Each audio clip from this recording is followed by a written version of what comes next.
आप सुन रहे हैं सहर विद कामिनी खन्ना।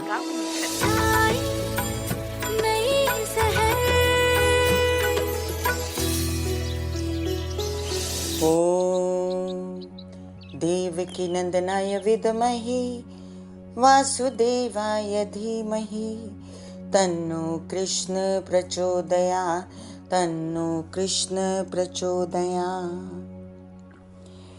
कृष्ण का नाम लेने से हर प्रकार के नकारात्मक विचारों का अंत होता है, समाप्ति होती है। कृष्ण कृष्ण कहने से मन प्रभु के अधीन होकर प्रभु में लीन हो जाता है और आपके अंदर एक सकारात्मक ऊर्जा का संचार ही नहीं होता, बल्कि आप बहुत ज़्यादा ध्यान में आनंद पाते हैं। कृष्ण प्रेम के प्रतीक हैं। कृष्ण 16 कलाओं से संपूर्ण हैं। जय श्री कृष्ण। कृष्ण वंदे जगत गुरु। सुप्रभात सुप्रभात सुप्रभात। मैं कामिनी खन्ना सहर कार्यक्रम में आप सभी के साथ आज 3 जुलाई 2024 चंद्रमा वृषभ राशि में अहोरात्र नक्षत्र है रोहिणी चंद्र का देर रात्रि तक। आज मासिक प्रदोष है। शिव जी का व्रत किया जाता है इस दिन बच्चों की भलाई के लिए और त्रयोदशी तिथि का क्षय हो गया है।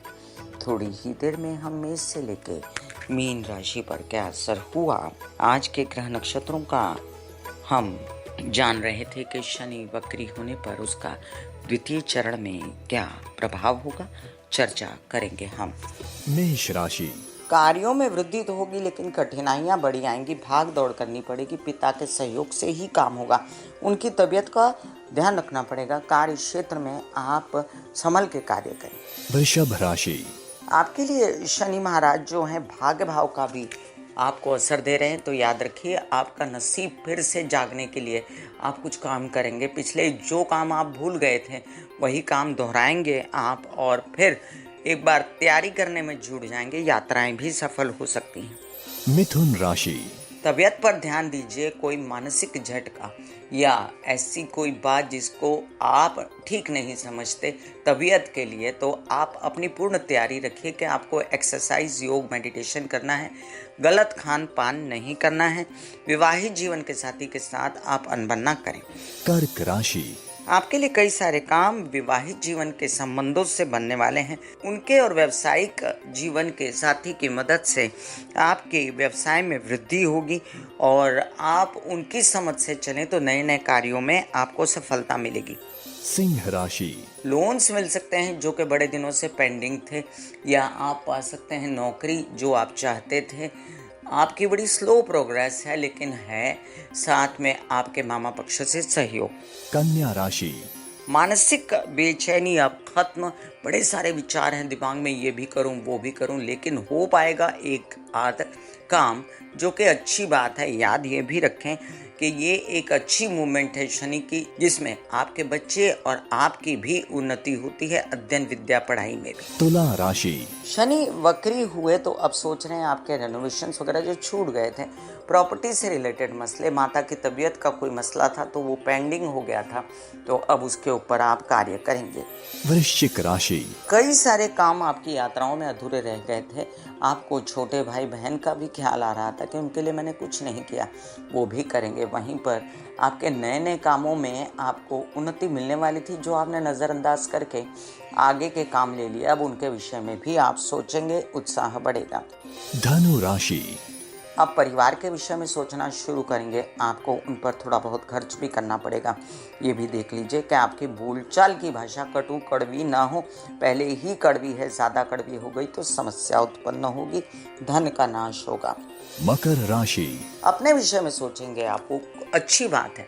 अगर आप अपने विषय में सोचते हैं, ध्यान, योग, मेडिटेशन, एक्सरसाइज, जिमिंग वगैरह स्टार्ट करेंगे, विच इज़ गुड, करते रहिए। साथ में अपने विषय में ये भी सोचिए कि आपके आत्म की उन्नति कैसे हो। धन प्राप्त करने के लिए आप और क्या करें, क्योंकि अब आप खर्चा भी करेंगे स्व पर। कुंभ राशि। प्रेम संबंध कुछ मनमुटाव से टूट गए थे, तो अब आप सोचेंगे कि कैसे उनको ठीक किया जाए। आप उनकी करेक्शन के लिए लग जाएंगे। विदेश रिलेटेड काम भी ठीक करने की आपने ठानी है, अच्छी बात है ये। आप उन पर कुछ खर्च भी करेंगे और याद रखें कुछ आपके ऐसे काम जिसमें वीज़ा लगने थे या विदेशों में गमन करना था, इस्टेब्लिश होना था, उसके लिए भी आप चर्चा करेंगे। हालांकि मैं इस फेवर में नहीं रहती, सभी को देश में रहना चाहिए। मीन राशि। आपके लिए अब खर्चे होंगे, आपके केसेस, विवाद, पैतृक संपत्ति से रिलेटेड बातों पे आप चाहेंगे कि आपके ताया चाचा पिता आपका सपोर्ट करें, लेकिन कम सपोर्ट मिलेगा और उलझ कर ना रह जाएं इन बातों में, इसलिए शिव जी की आराधना करें। कहते हैं कि शनि महाराज की कोई भी मूवमेंट होती है तो पहले तो डर जाते हैं लोग और उनको लगता है पता नहीं क्या होने वाला है। ऐसा मन में विचार न लाते हुए हमेशा पॉजिटिव सोच, पॉजिटिव थॉट रखिए कि अगर किसी ने आपको डराया भी है तो उसमें से बाहर निकलने की पहले सोच लीजिए, बाद में सोचिए कि उसने क्या बोला था। सुप्रभात, सुप्रभात, सुप्रभात। सबसे अच्छा शनि का उपाय होता है एक्सरसाइज, योग, मेडिटेशन, प्राणायाम करना। मसल्स और आपकी सांस जब कंट्रोल में रहते हैं तो आपको आधी तकलीफें बॉडी की ठीक हो जाती हैं, नसें कंट्रोल में रहती हैं, नर्व्स कंट्रोल में रहते हैं। सबसे बड़ा उपाय है ये शनि का, क्योंकि शनि वायु तत्व है, शनि मसल्स और नर्व्स का स्वामी भी। God bless you, take care and goodbye. आज्ञा दीजिए, धन्यवाद और नमस्कार।